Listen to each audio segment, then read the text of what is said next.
Welcome, everyone. We'll be starting in about 5 minutes or so.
Yeah.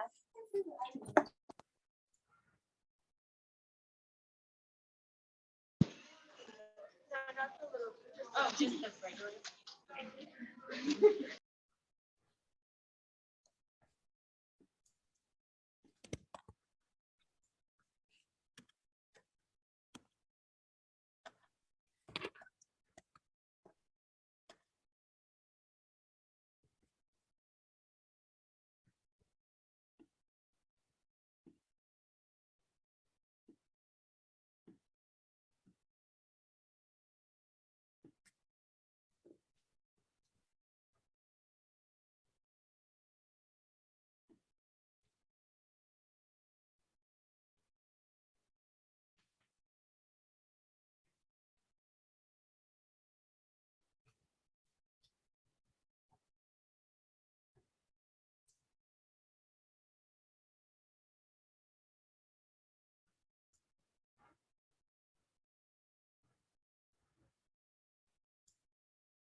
I think we will go ahead and get started. Welcome, everyone, to another Innovating Minds lecture series. Today we have a panel discussion.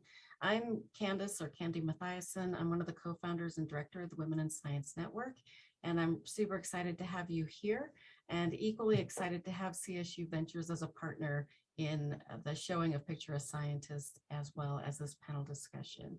So I would like to introduce our moderator for this evening. We have Dr. Shannon Archibeque-Engle. She's CSU's Associate Vice President for Inclusive Excellence.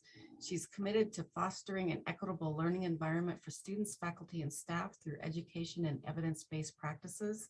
She has an active research agenda that is integrated into and informs her administrative and academic responsibilities.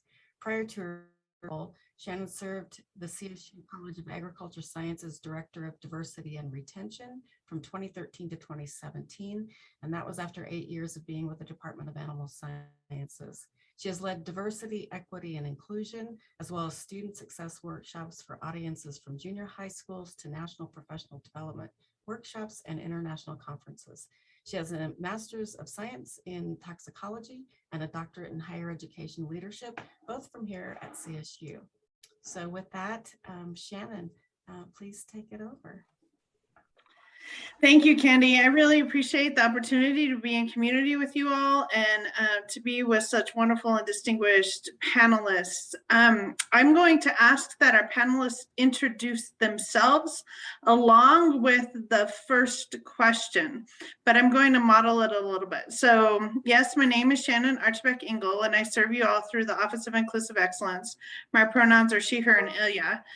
My first question around the Picture a Scientist conversation and the documentary is, how do we enter the conversation as panelists and as folks who saw the documentary? So what's on my mind as I enter into the conversation is the initial reactions of my children.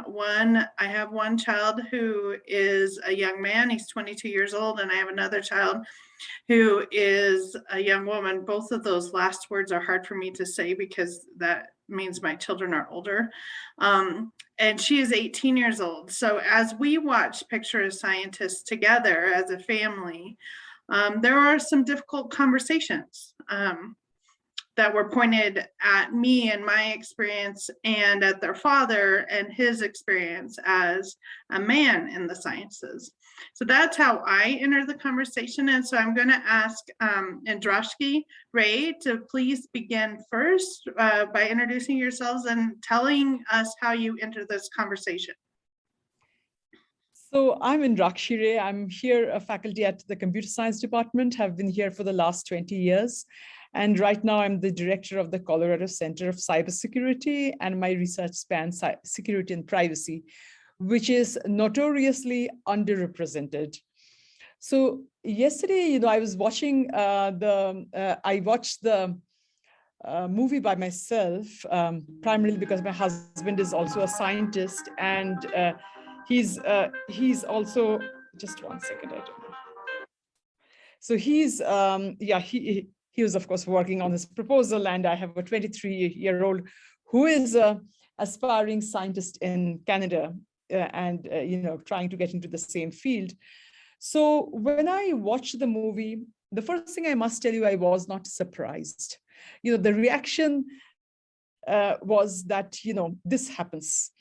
And I was like, I watched the movie, I was feeling angry, sad, sometimes bitter, and these are like very eminent scientists, and I'm thinking that, oh my God, these people also did not have the confidence to speak up and protest when these things were happening. So I was like kind of very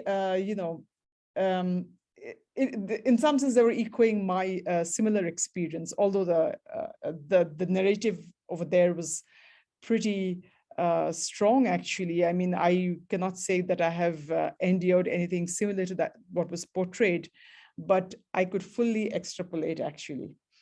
So that's how it is, actually. And then I was speaking with my daughter, and I didn't know, whether I had watched the movie yesterday, and she was like, as all grad students are, a little bit upset about her work is not progressing, and she's not being able to have a conversation with her major professor. And I'm trying to tell her that you need to be more assertive and more aggressive, and draw attention to your work.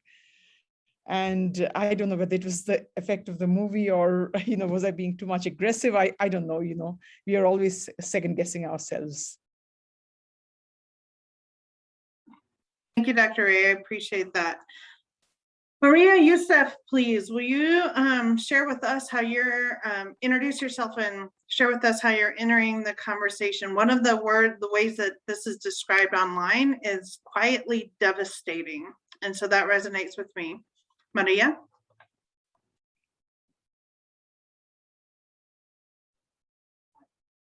Thank you, Shannon. I'm Maria Yusuf, and I work as the HR generalist for the Department of Microbiology, Immunology, and Pathology. I have been in HR. Maria, there's a lot of echo. So if you could turn down the volume on your computer, that would be helpful, I think, for us to listen to. Is this better? Perfect, thank you. Yeah, so I am the HR generalist for microbiology, immunology, and pathology here within the College of Vet Med.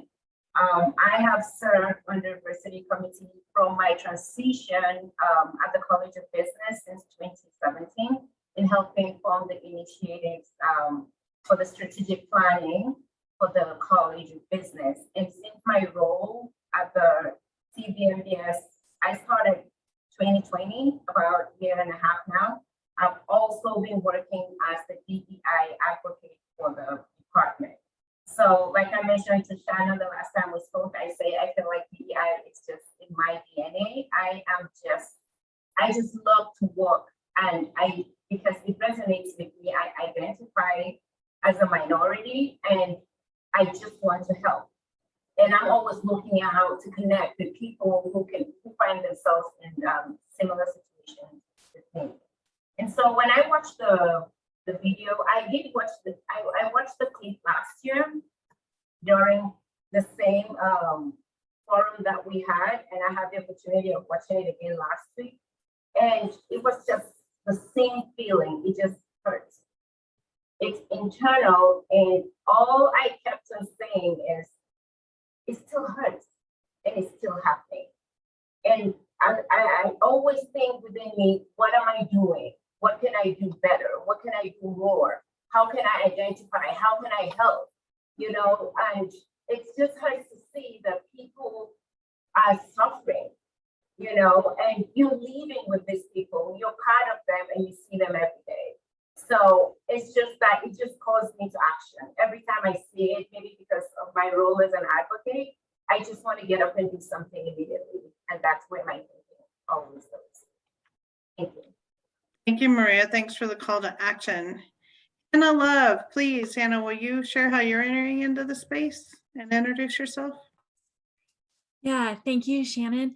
My name's Hannah Love. I have a PhD in sociology from Colorado State University, and I currently work as a consultant for a consulting company called Divergent Science, LLC, and I identify as a team scientist. So I do facilitation and training with scientific teams across the country who are working together to solve complex global problems. And so how I entered the conversation, I actually watched this with my mother. So my mother's visiting from out of town, and my mother is a hardcore feminist. She, when I was like 4 years old, she said, Hannah will get a PhD. She'll never get married and never have kids. Like that was the path she saw for me because she wanted me to be career focused, driven, get a PhD. And we had interesting conversations all afternoon about how it's changed over time. And so we talked a lot about my grandma's experiences. My grandma's 90 something years old and how she just didn't even have choices. And then we talked about my mom, who is approaching 70, and how when she finished high school, she could either be a nurse or a teacher, and how I have more choices. And yet we're still so limited. Like there are still so many barriers and so many obstacles. And she goes, you know, sometimes it just amazes me that we're still talking about this and how much time we're spending talking about this. And so on some hands, it was in some ways it was hopeful. Like, wow, we have come a long way when you look back 90 years and we've been working on this 90 years and we're a long ways from being where we need to be.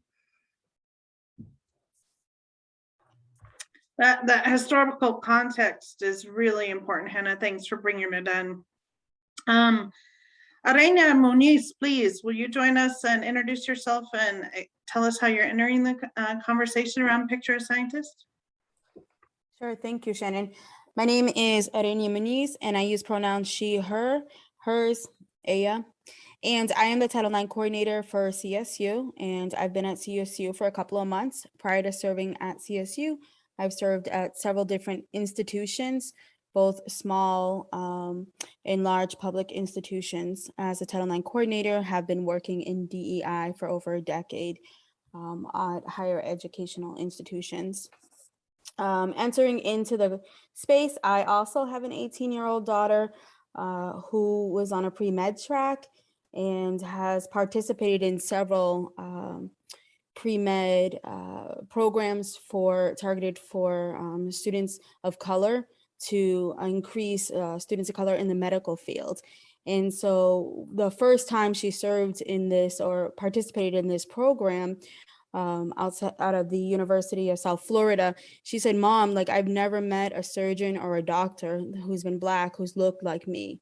And so that was a pretty astonishing. But then as she was working through the program, just to kind of hear some stories that were also, and I'm sure we'll touch upon this later, really internalized racism. How do we perpetuate these systems? As a Title IX coordinator, I will say that it is unfortunate that hearing these stories was reflected on stories that I've heard over the years from students and from employees, throughout different institutions. And so, I wish I can say that I was a little bit shocked to hear some of the stories, or that this was something that was happening in the past. So, yeah, glad to be a part of the conversation tonight. Thank you, Aurenia. And Dr. Blair, Carol Blair, please, will you introduce yourself and share with us how you're entering the conversation? I will share that, one, this is kind of a full circle moment for me because Dr. Blair and I've known each other since I was an undergraduate student. But as I was preparing for this panel, I thought, I wonder how many of these panels I've seen Dr. Blair do. So that's how I think about this for you. Thank you, Shannon. I am a retired CSU faculty member. I still keep fairly active with my colleagues, going to work in progress seminars, and on Saturday, I judged I took my children out to judge the pumpkin carving contest at our laboratory. And so that I'm involved, but I am a virologist. That keeps me involved because I have to keep up with the work on the SARS coronavirus 2 so that I can answer questions from all my friends who don't know anything about viruses. But what struck me about watching the movie is that I am of the same generation as Nancy Hopkins. And I remember when the women in science at MIT staged their protests. I remember that Harvard also had a similar protest a little earlier, and several of my friends were involved in that. And it reminded me that in 1992, we had a great provost named Ellie Guilfoyle. She was a social scientist, and she was concerned about the situation of women faculty members at CSU. So she organized a retreat for women faculty members. We talked about problems. She eventually presented a proposal to our president, Al Yates, who was also a great president, asking him to form a task force on the status of women, not only women faculty, but all women employees and women students. And I was fortunate enough to be named to that task force. So we came up with a list of problems, a list of potential ways to resolve those problems. And although CSU is a very different institution, and the situation of women in science at CSU, even at that time, was different from that at MIT. Nevertheless, the problems were the same. And then going on in the movie to see the young woman from the Scripps Institute as a graduate student and the way she was treated. And it just made me think, oh no, things haven't changed. things have changed at CSU, much for the better, but we've still got things to do. Well, thank you for that work. I think that the group that you were part of lasted until the October of 2019. So that was amazing work with a significant legacy at Colorado State. So thanks for doing that. Yeah. So quietly devastating, that's still in my mind as I think about our conversation here today. And one of the things that we wanted to do, because we did meet as a panel to talk about how to enter this conversation and how to have this conversation. And one of the things we wanted to do was to talk about practical tips. What are we doing both individually to combat the exclusive behaviors that we might encounter as we do our work? And then what are we doing institutionally or in our roles where we do have power to shift things? What are we doing individually? What are we doing to affect change and that we can share for wisdom for the entire group? Does anyone want to start? Do you want me to go around? Hannah. I can jump in here because I kind of prepped this question. So the line from the film, they called a film, that really resonated with me was about 50% of our brain power is lost when we don't include women.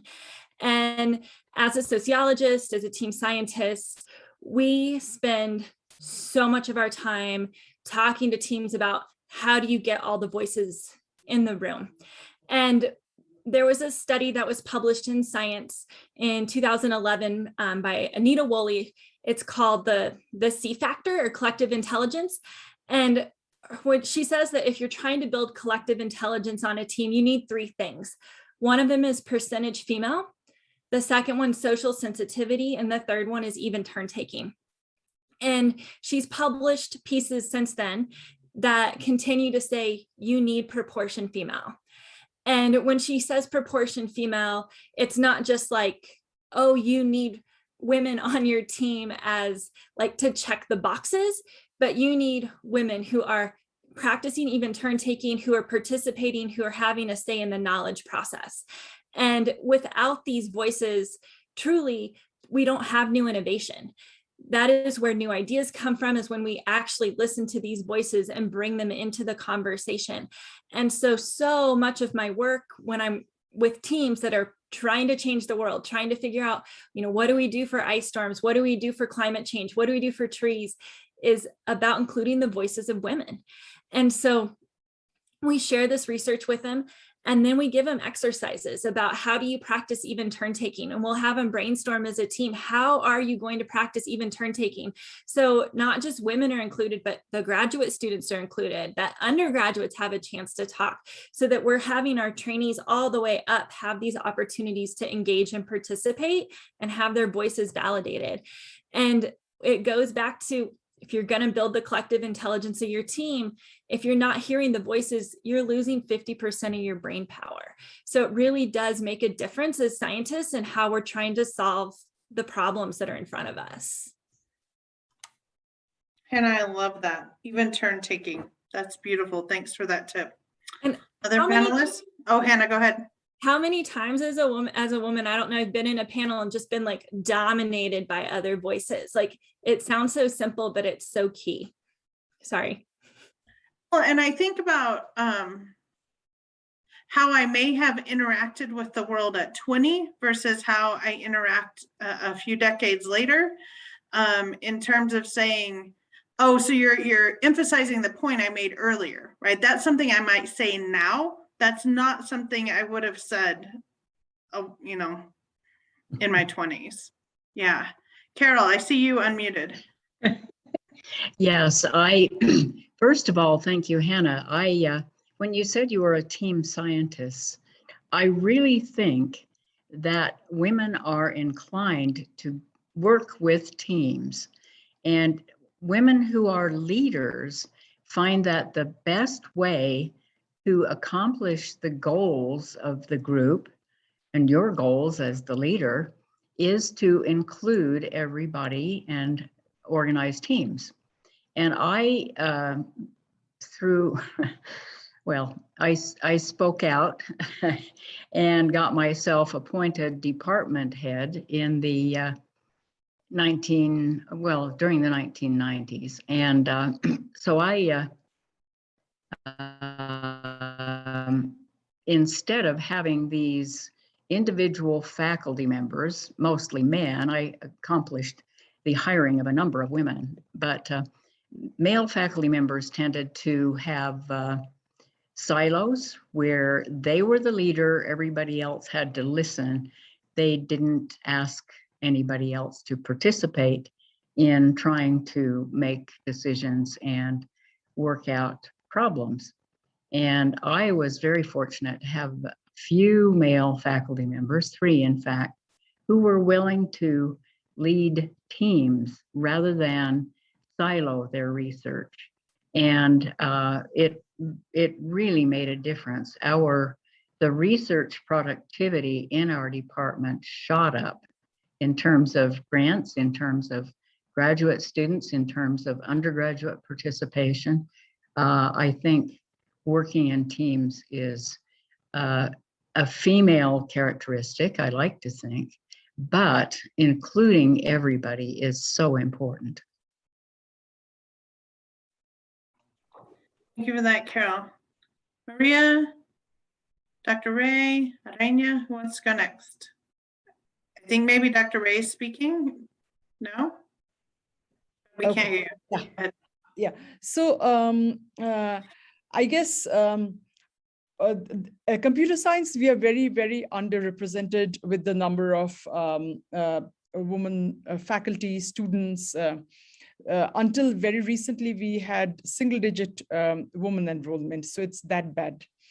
So some of the things that we've seen has worked is, so we have, we started informal club called the Diversity, where, I mean, a CS Woman Tea, and then later we call it Diversity, where we have tea together and tea and cookies and informally discuss, what made us feel sad or, these issues.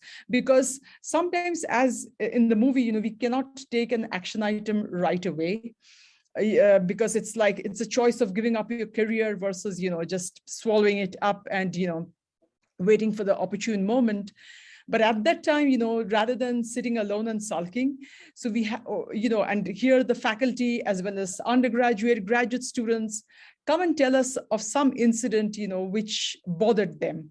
And sometimes and even I was like a faculty, even I was, talking with the students, and I come from a different culture that, this man used this word, it made me feel kind of bad. I mean, would you feel bad? And they said, yes, that's really offensive. So, it was more like a friendly atmosphere where all the, and people used to vent their anger, frustrations. So I think that was a cathartic in some sense. Then we established what is known as a Woman in Computing Club. And in that, it was a little bit more structured, where the women were taking lead roles and they were sort of mentoring weaker students in technology. And that gave them kind of like a lot of confidence, and only the tutors were women actually. And so they were making a difference, and that was making them feel good. On the personal front, I do a lot of, I've signed up for 5 mural students, and I'm mentoring at least 10 undergraduate students, many of them who are first generation minority women, as well as special needs. So sometimes, I feel that we need some extra resources actually, especially if you're working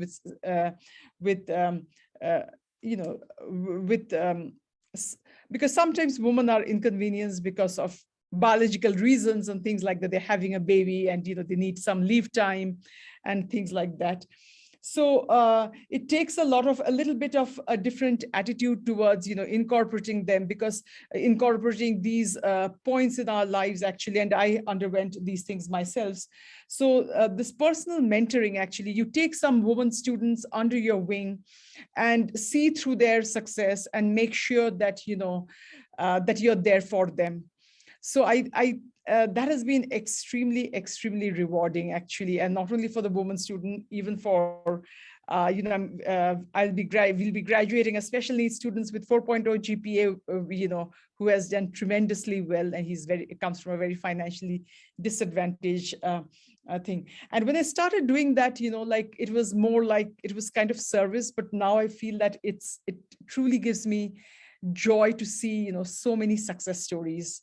And the other thing I've seen is, as Carol just now said, that by nature, we are a little bit social. So we do very well with the collaborative settings and, working with interdisciplinary teams, working with other faculty and, getting bigger, grander research projects and understanding the strengths and weaknesses of student and putting them in the thing where they'll thrive the most, actually.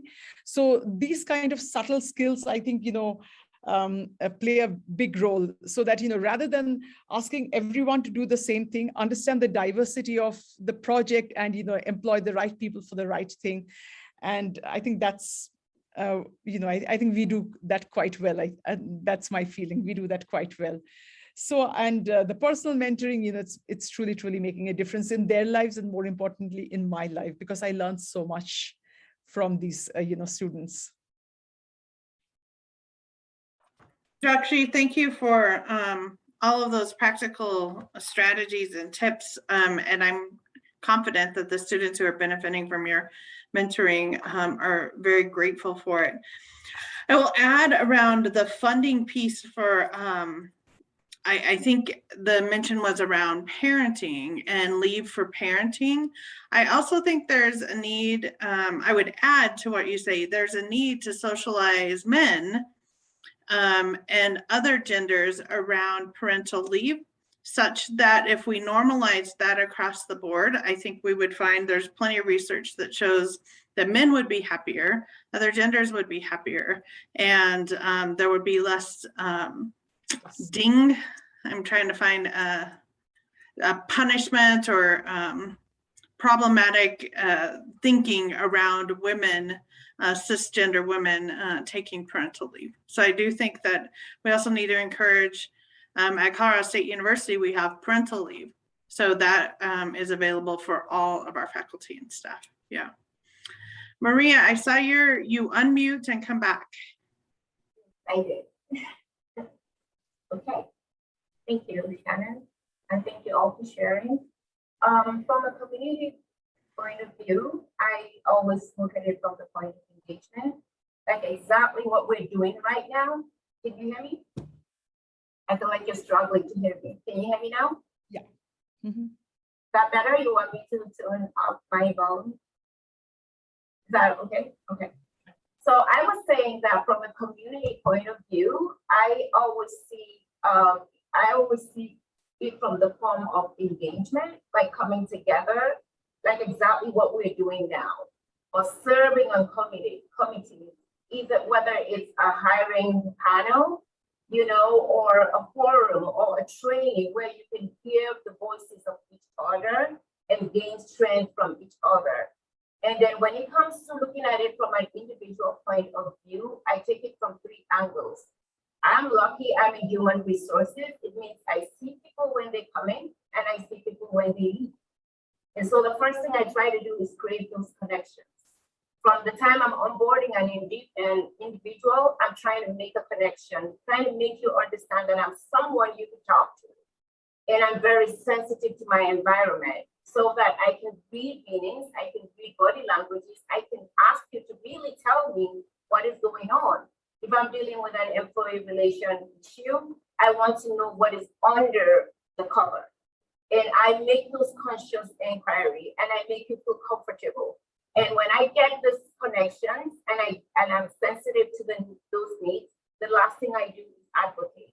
Because I don't keep quiet when I hear these complaints, when I hear these challenges, I take it to the appropriate channel. I don't only take it to the appropriate channel, I also try to push and see what can be done or what initiative can be put in place to help. And another part of what I do with engagement is I volunteer to train Like I would go to a grad class and speak about hiring diverse candidates. I want you to ask me questions, ask me about challenges. You know, I really want to be human about it. And I personally go out of my way to create those relationships, and it's working. And so I would just love to say that we all can see it around us, and we are willing to act and engage. We will definitely find something that we can do in our corners. Thank you. Thank you, Maria. I really appreciate you enumerating those so that we're clear about the tips that you gave. I appreciate that. Arania, I'm excited to see what you say as practical tips, because you see a particular segment of the university and the work that you do. Yeah, definitely. So I think around things that I'm doing personally, and then a little bit of professionally and how they blend, because my work is very specific to sex-based discrimination. And so that also includes this type of sexual harassment and disproportionate participation in programs. So one of the things that I've done, and again with that blend, is really going in and working with I think there's a special sweet spot, right? So middle school students and high school students, but particularly those middle school. So working with Upward Bound programs, et cetera, Women Who Code or Women in STEM. So those targeted programs where you have the university or the college working with local schools, and so going in and just doing some trainings, talking about things such as the imposter syndrome. And this was something that was brought up in the film, and I just like, boom, right in my face. I was like, yeah, that's it. Like you start second guessing yourself all of the time. Do I deserve to be here? Can I see myself in this role? And so it's almost like what Hannah talked about with the difference between her her mother, her grandmother, and now her. And so just looking to have those conversations both with the youth as well as the adults in their life. So the guidance counselors, just even thinking back when we were in high school and our guidance counselors already determined, are you college material or not? And what are you, if you said, oh, I want to be a scientist, and I think back in when I was in high school, I think they didn't even think I was going to go to college, never mind be a scientist or, a professional or anything in that regard. So just working to shift that paradigm. And then at the university level is, again, continue to bring awareness. So for an example, some folks may not be aware of the fact that pregnant students have protections under Title IX. So if you need to step out, when you are pregnant, or if you need accommodations throughout your time, your pregnancy as a student, there is protections. And so a lot of folks, they're afraid of getting pregnant, or there's that stigma attached to it, like, oh, this is kind of, I don't want to say a death sentence, but almost like what they said. And I also think about the film where I forget the name of the woman who wanted to be an astronaut, and whatever happened, she's like, I never would know if I would ever be an astronaut. I would just hope that choice would have been mine. And now I feel like that's been removed from me. So really working to, again, just to shift perceptions and awareness. So some practical tips would really be like interrupt when people say things like, oh, can you talk a little bit more about what you mean by that? Or, even with the film, and they said they thought I was the janitor. They didn't think I was the scientist or in charge of the lab. But what does a lab manager look like? We don't fit this mold. And so the more that we can, create awareness, I think in let folks know that the perception around who belongs in these spaces, that is something definitely. Yeah, and I could talk a little bit more. I don't know if there's anything else specifically around that, but again, even with the National Science Foundation and the PIs, I don't know if folks are even aware about if you're, going through a sexual harassment process, that's also then reportable out to the National Institute for them, and sometimes they'll remove them from the grants, et cetera. So that does have an impact that's just greater.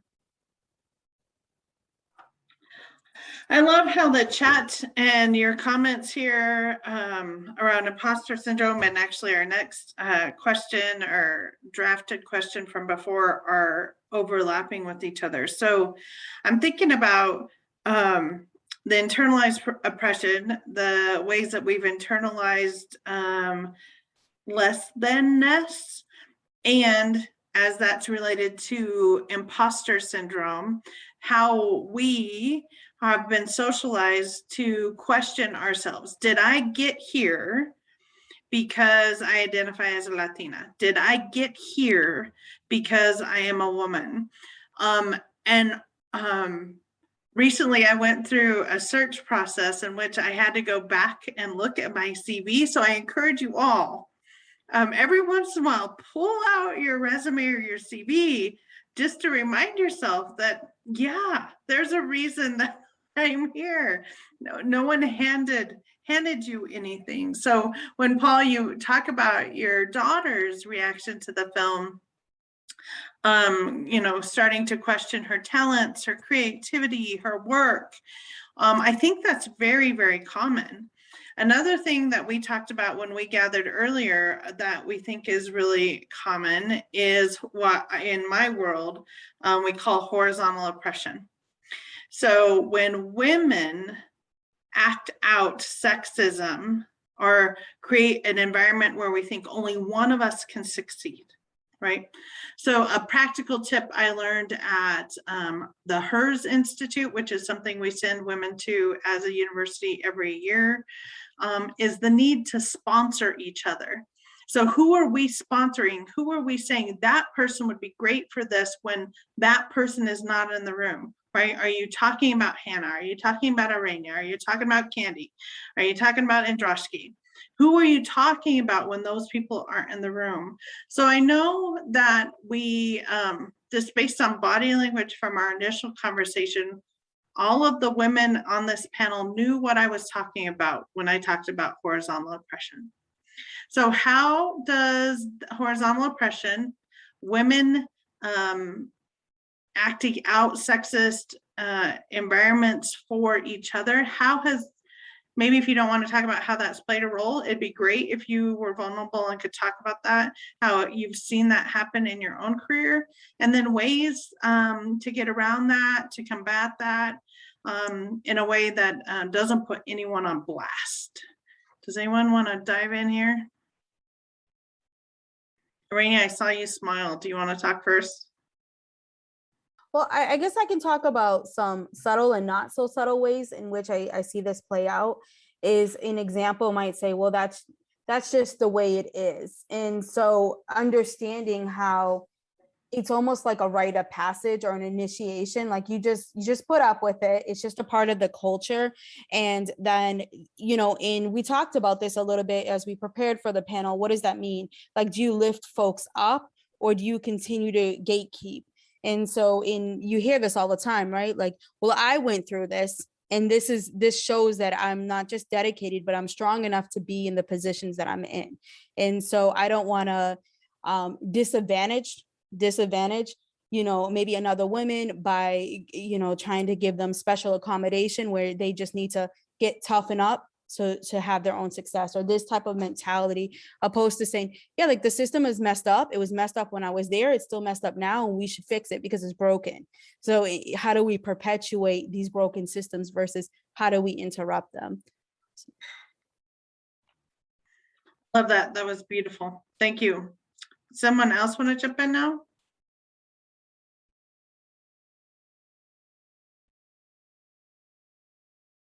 Carol, would you add to the conversation?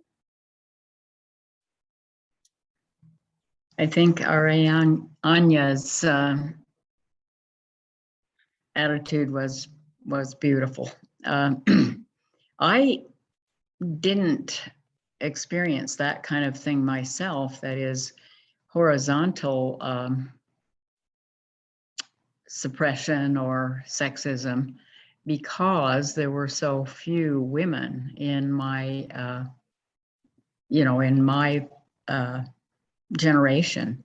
So I had wonderful male mentors And what they did for me influenced my career so much that I tried, especially as department head and as head of a lab, to do the same kind of mentoring, particularly to young women and women of color, because I appreciated so much the help that I got.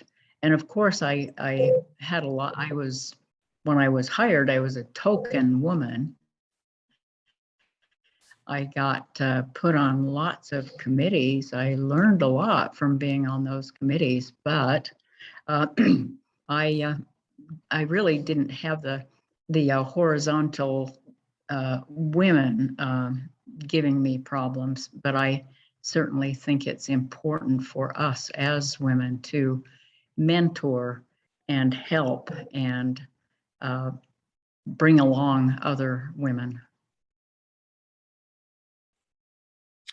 Maria Andrashki, Hannah? Hannah? I can comment. As a sociologist, one of the things we know is that it's so much better and our impact is further reaching when we rise up together.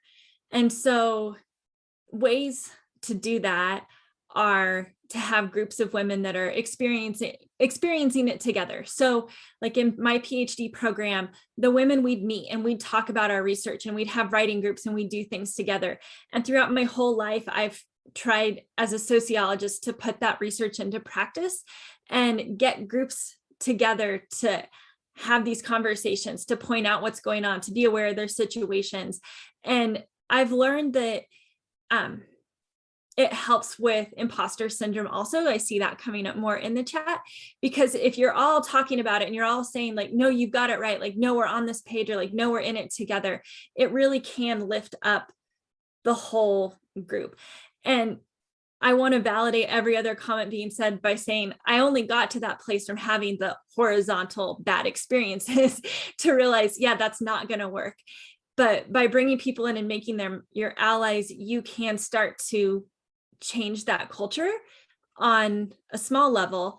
And it really does put sociological literature about communities, community development into practice.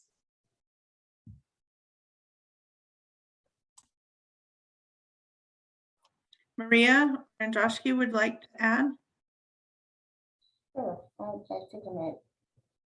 She's on mute. Okay, I'll go ahead. So I like what everyone shared, and I would like to say that we don't really get to choose what our challenges are or how they're going to come across.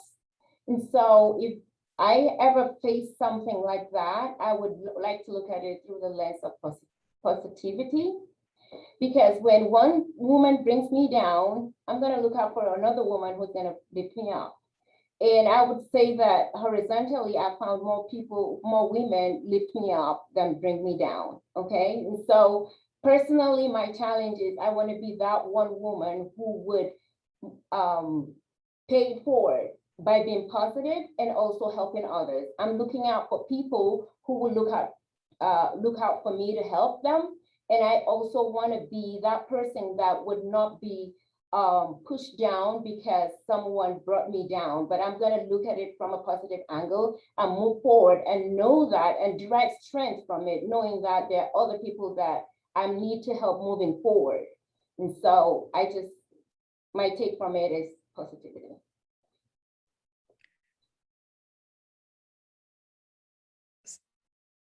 So yeah, so I've been helped by lots and lots of women, actually. You know, I mean, more women have helped me than harmed me. The people who generally tend to put you down, men or women, are people who are insecure.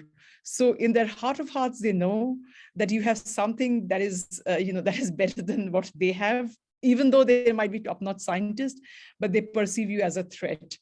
So that's what I never get mad when anyone tries to bring me down, because that's what's going on at the back of the mind, that they have their inherent insecurity, or there's some unhappiness within, why they're doing this actually.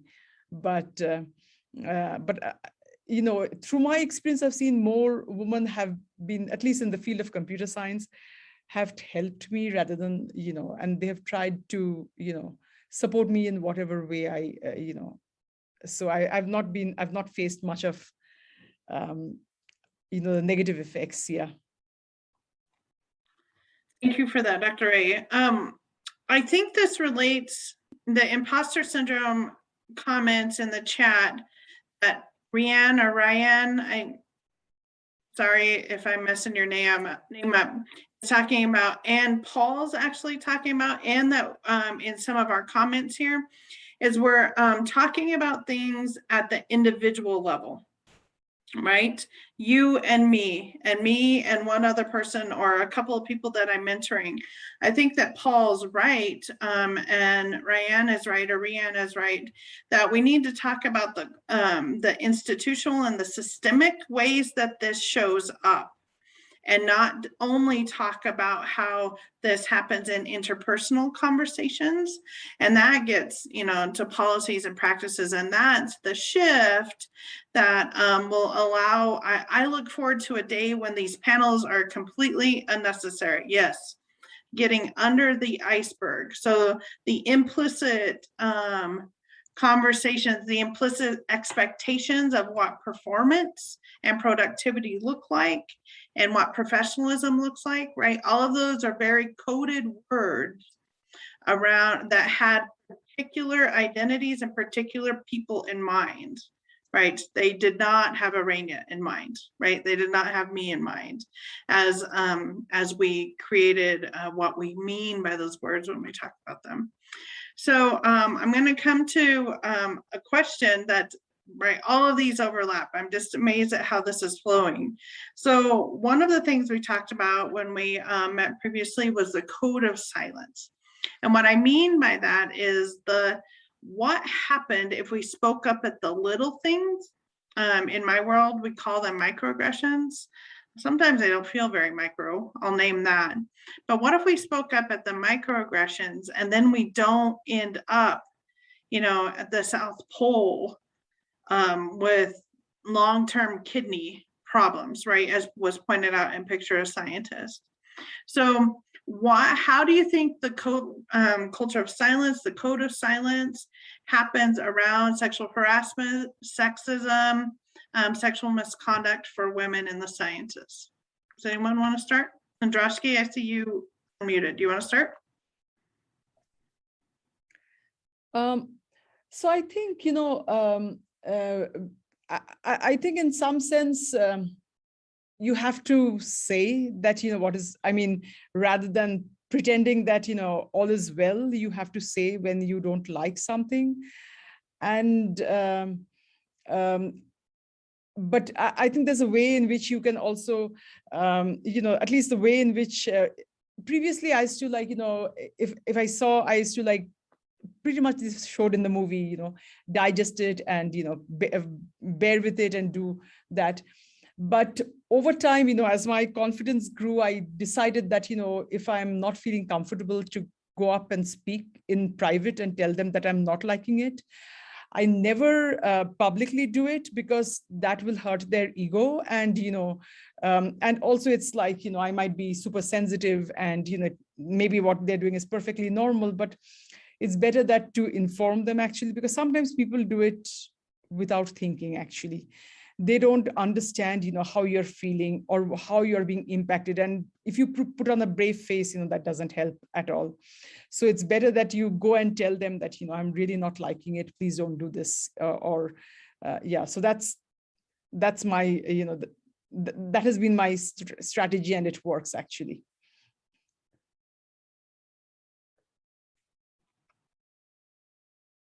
Who wants to talk next?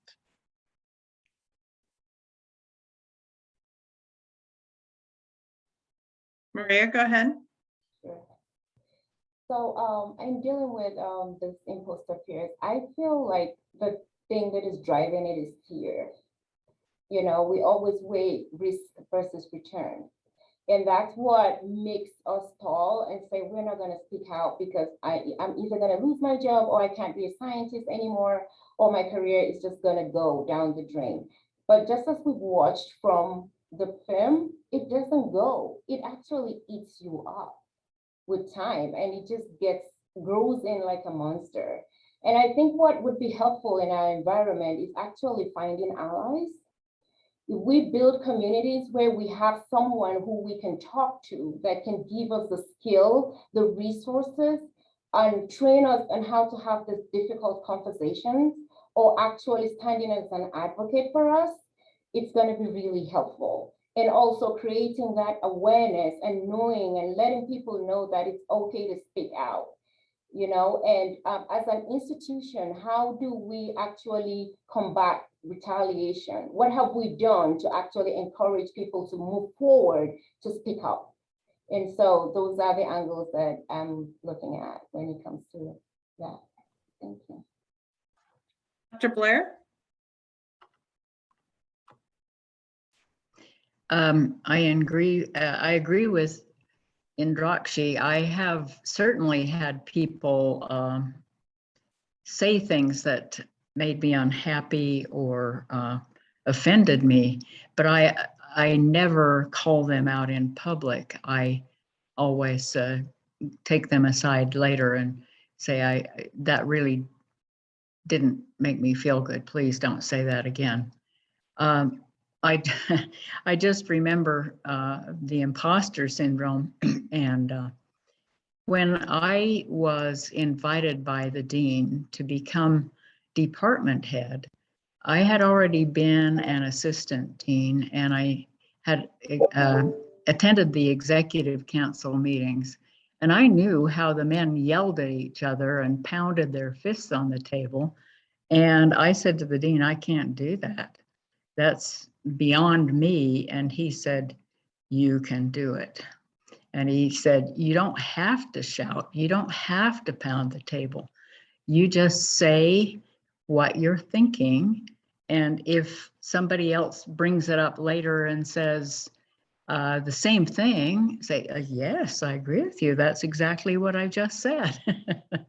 So that's I guess I'm kind of quiet, but it sometimes irks me that men will say the same thing you said after you said it and think they invented it.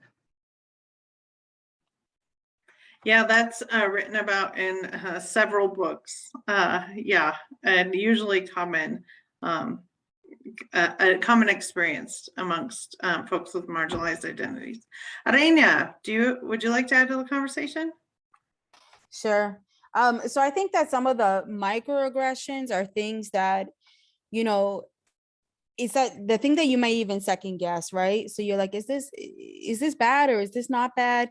And that's where you get into that a little bit of a self-doubt, or we start normalizing what is, again, what we talked about, professionalism or certain behaviors. And so it might not feel right to you, but you don't know what's not right about it.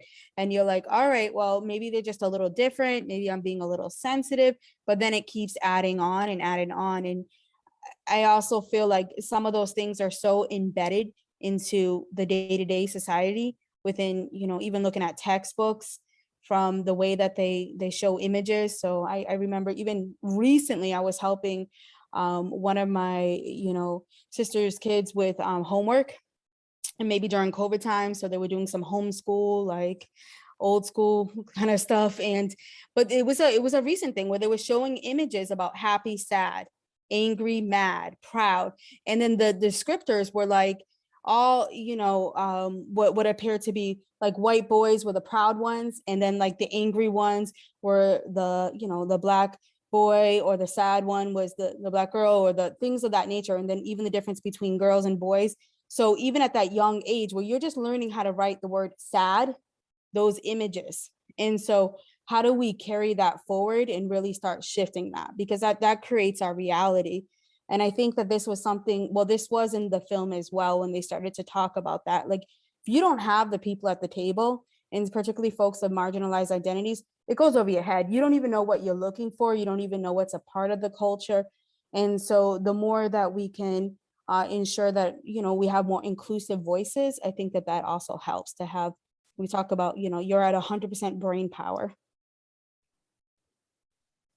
Aranya, Paul asks, how can we help men understand this? How can we help them understand that their behavior is unacceptable? Have you got some good suggestions? Yeah, hire Hannah. But I think just again making sure that you do have a lot of voices at the table that are reflective Yes. of different identities. So Hannah, that was a great segue for you. Yeah, so I've been thinking about this as a sociologist. So it's not just the code of silence on these interpersonal levels, but Shannon, trying to do what you're talking about, like how do you bring this up to other levels? And I love what Ariana was saying about how it is a leaky pipeline of women, but it's also a leaky pipeline of education. And so all the way we've got these leaks in our education system where we're not teaching this, and we're actually teaching how to have bias through a lot of these exercises. And so then all of a sudden you're at a conference table and, well, of course you're not going to listen. Of course you're not going to participate in a way where everybody's voice matters. But then what do you do? Like, what do you do when it goes awry? And I think that's where the institutional, the structural, the systemic things really come into play. And that's where a lot of big gaps come from. Because if all of a sudden you're going to try and collect that data, that's hard at a social science level. And then where do you take it? Where do you report to? What do you do to fix it? And I think that that is one of the huge places where, huge gaps where this needs to go in the future. Because otherwise you're silent, like you just sit there in silence. And I know I'm extremely guilty of it. And I think I've grown thick skin over the years instead of always reporting it. Because what do you do? How do you collect that data? How do you move it forward? I appreciate that, Hannah, because one of the ways that I was thinking as you all were talking around the code of silence is there are a number of my experiences that I cannot imagine my daughter having a similar experience, right? Gen Z versus I'm Gen X, and her remaining silent. And now listening to you, I wonder if part of that is coping mechanisms on my part. I wonder how I was taught to be quiet, how I was taught to not talk about the little things, the microaggressions, because that makes me difficult, it makes me aggressive, it makes me sensitive, those kinds of things. So thoughts about the generational pieces, anyone?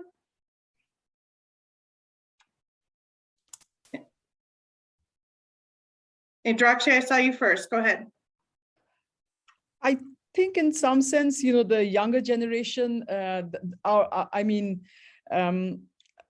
I mentioned, I grew up in a different culture, and we were not, we were not allowed to express our negative feelings, actually, like feeling, but I think with respect to I see that with respect to my daughter, we have a much more open conversation, and, this is not right, but the way we were taught was that, accept, what comes in your way and just move forward. I mean, that was the mantra in which we, at least in which I kind of grew up, accept it and then, do your best. But we were not taught how to fight back or how to confront the problem, like, kind of like, digest the problem and move along. But with the next generation, there is a lot of discussion about social issues amongst their friends. Like, we never talked about feeling bad. We just, internalized it. Whereas the next generation, they discuss all these issues and, what is right, what is wrong. And in some sense, I joke with my daughter that, she's more passionate about, reforming society than science, but it bothers them a great deal, actually, if they see anything wrong, and they speak up and they take actions, actually. So I'm kind of very hopeful about the next generation, that we are going to have better, scientists, better society for sure. Yeah. Hannah, do you want to jump in? We're also talking about it in the chat, but Hannah? I was basically what was gonna say what was in the chat. I'm a millennial, and my hope's in Gen Z, because I was really taught that when I entered a difficult situation, this is how you dress, this is how you talk, this is what you say, this is what you bring up, this is how you bring it up, this is where your hands are, this is where your hands are not, this is where your feet are, this is where you sit. I mean, I've been coached like to a T on how to behave when I know I'm going to be in a difficult situation, to overcome it and not to confront it, and not to be like, hey, this is actually not the way it's supposed to be. And I think that my hope is in Gen Z. Yeah, my hope is in Gen Z. I say often in meetings in my role at the university, y'all aren't ready for my kids, right? Y'all aren't ready because of how, thank you, Jennifer, how they were socialized, what they think is acceptable and what they think is absolutely wrong, right? And their integrity to their values. And I also think they haven't bought some of the myths that well, part of this is based in my class of origin, but there were things that they just don't think anyone should put up with, and I just don't think they will. And I think that will change the way things happen for a lot of us. And Droxy, would you want to add? No, I sort of kind of agree with what you, yeah. I just saw that you were unmuted. So, Michaela, I hope I'm close. Says that some men finally get it when their daughters face the situation and it becomes real for them. Overall, it takes persistence, a lot of persistence and repetition. One must ask questions, often repeatedly, which is not a popular perspective to many. So going back to practical tips, I think Michaela's onto something here around asking questions. So I'm much more comfortable saying, I don't think I understand what you mean by that. Or what are you hoping that I understand from the way you said that? When someone says something either racist or sexist or homophobic or ableist, all of those things, I'm more likely to ask questions, and I'm more likely to ask questions around what are you basing that on? So I'll give an example around the an award that I was once familiar with at the university. So in this undergraduate population, it wasn't quite the numbers you're talking about in computer science, Dr. Ray, but they were close, right? They were close. There were, it was actually the inverse, but there weren't very many men studying this undergraduate major, and there were a lot of women studying in this undergraduate major. Yet at the end of the year, all the awards were going to men. Right. So if I went back and looked at the awards, it was men, men, men. And I had to ask, how is it that 80% of our students and their GPA, by the way, is a full grade point higher on average, are not getting chosen for the awards, but the men are? Help me understand that. So now I'm more comfortable saying, you know, what is that based on? What data are you using to inform that statement, or things like that? Do any of you find that helpful? An approach like that?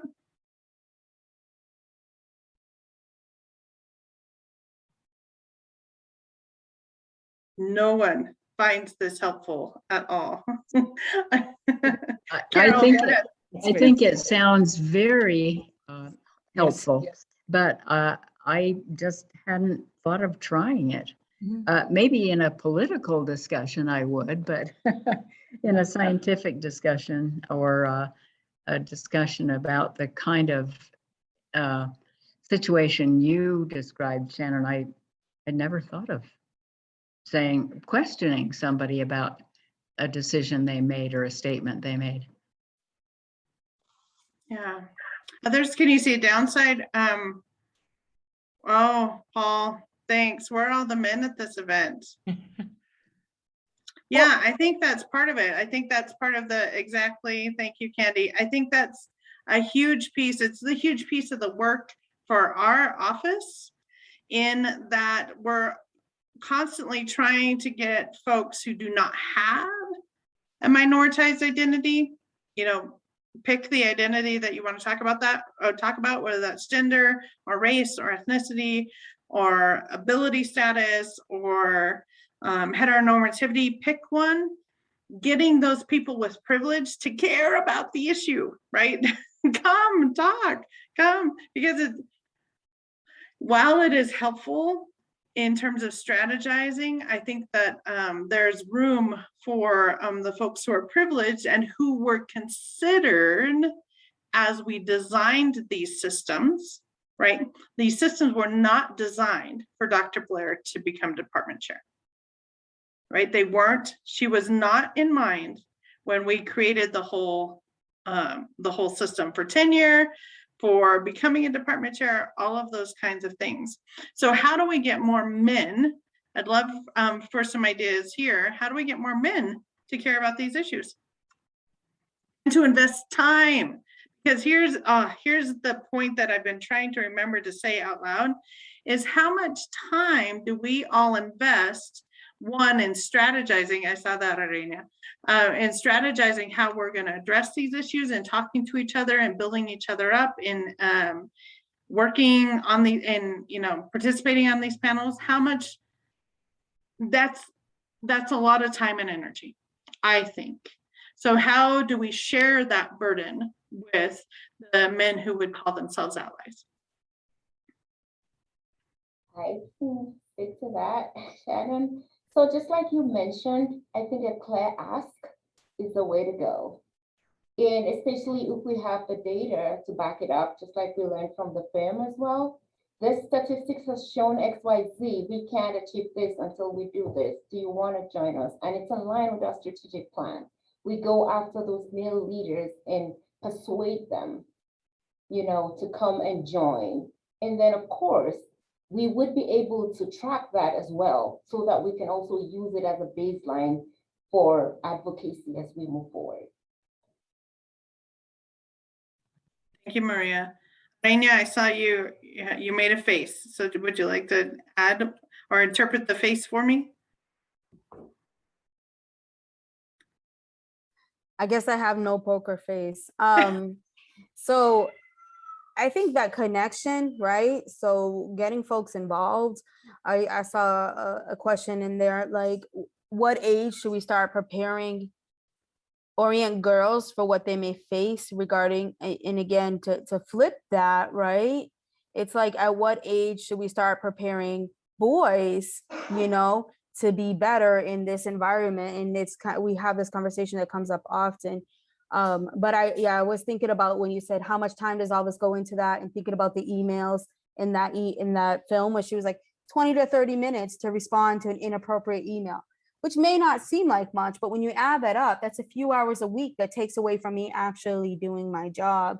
So that piece there, but I would say connections, right? So for guys, just, on scientists, one, bring them the data, but also connect them. Once they build that relationship, it's harder then to be dismissive, right? Because scientists love numbers and statistics, and so do faculty members. So you can't really hide from those numbers, but at the same time, it's easy to say it's just a number. But when you know a person, you know their stories, you know what their goals are and their aspiration, you become invested in their success. So maybe, participate in mentoring programs.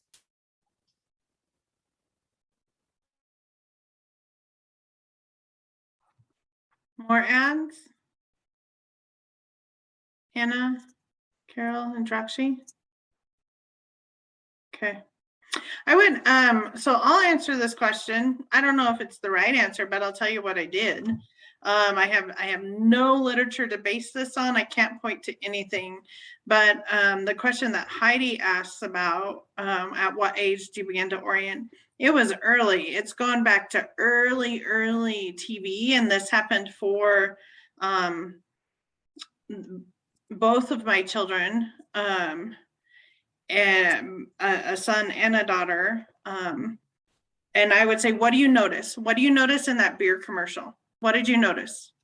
What did you notice in that hamburger commercial? What did you notice? As we're driving by a crew working on the side of the road, what did you notice? What patterns do you see? Who talked more? Who was really loud, but who got called loud? Right? Those kinds of things. And I don't remember, I don't know who, because there's some pretty great adults in my kids' lives. So I don't know who taught this to my daughter, but my daughter doesn't, she never says, can I ask a question? Never. She says, I have a question, and then proceeds with her question, right? And that is a subtle thing, but that's huge. That is huge. And I think we always have to shift it so that the burden isn't on the folks who are most impacted by the marginalization, but to the folks who are privileged by the marginalization. Other ads? Okay. Well, I'm gonna, I don't see any other questions in the group. If I will pause for a minute to see if anyone has final thoughts, any of the panelists have final thoughts, and then I'll finish us up and hand it over to Candy.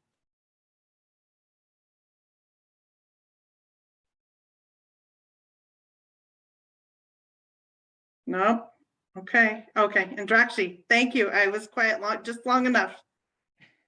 So I guess, my final thought is, connecting with other women, promoting other women, and, mentoring. That would be my parting thoughts.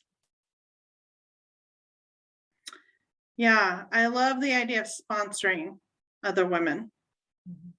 Yeah. Saying they're great when they're not in the room. Yeah. Okay. Shannon. Well, yeah, go ahead, Arenia. Yeah, I just wanted to say, one thing that I've been thinking about a lot in the last couple of years, and more recently with the film, and just watching that with my daughter, and then, participating from a distance a little bit with the programs that she's gone to. We talked about that, like, how do you perpetuate these concepts and these notions versus how do you interrupt them? And at the same time, are we teaching the girls, like, so for an example, in the video where I think one of the, I can't remember exactly what it was, but it was like, Mom, this is messed up. Girls shouldn't have to do this. Or we talked about professionalism, how your hair should be, and even part of the programs that she had been a part of that were taught by, folks of color, Black and brown folks, to Black and brown youth, but we're saying things that were really, again, just supporting this notion of who belongs and who doesn't belong. And I said, it's a tricky balance, because they're trying, it's that code of silence, or just this coded participation. And some days I'm like, nobody gave us the manual of how to do these things, and what should you say, what should you do, how should you dress, how should I wear my hair, etc.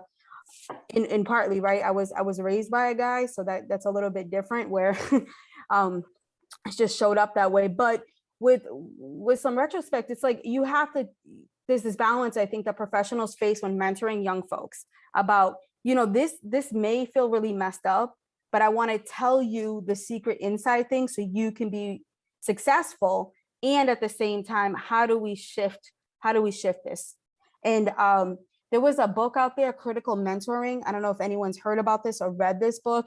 I thought it was pretty fantastic about working and supporting folks, youth from marginalized identities. But it's that concept of, like, I'm going to tell you to wear the suit. It really doesn't matter, because we know people who wear suits, they look a certain way, still get shot, still get pulled over, et cetera, et cetera. But how do you participate in this society in this way? And how do we work to shift that? Like, your value is not really reflected in this, however society sees it that way.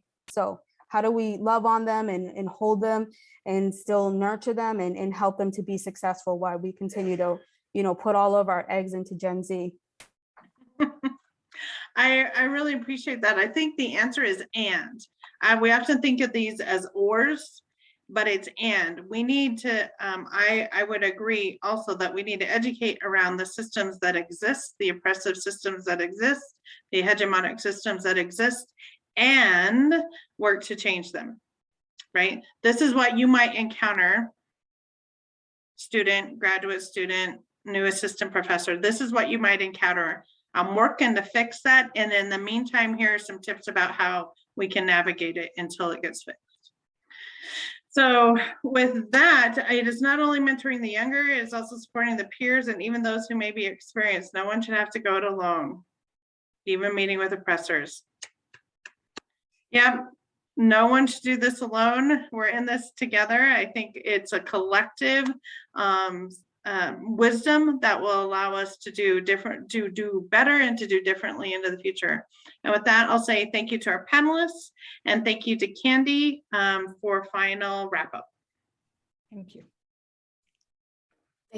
Thank you all. This was a great conversation, and thank you, Shannon, for leading the conversation, and thanks to each of our panelists. And I'm going to hit my little reaction button here because if the rest of you would like to video yourself so that you can clap in person, we'd love to see your faces. Appreciate that everyone has joined us here this evening. And again, thank you to all of you. I'm also going to put in the chat our next event, which is December 7th, the Art and Science of Design. Please join us for that. Heidi Ollinger, who you also see here today, will be moderating that event for us on the 7th. So, thanks again for the great conversation all, and have a wonderful evening. Thank you.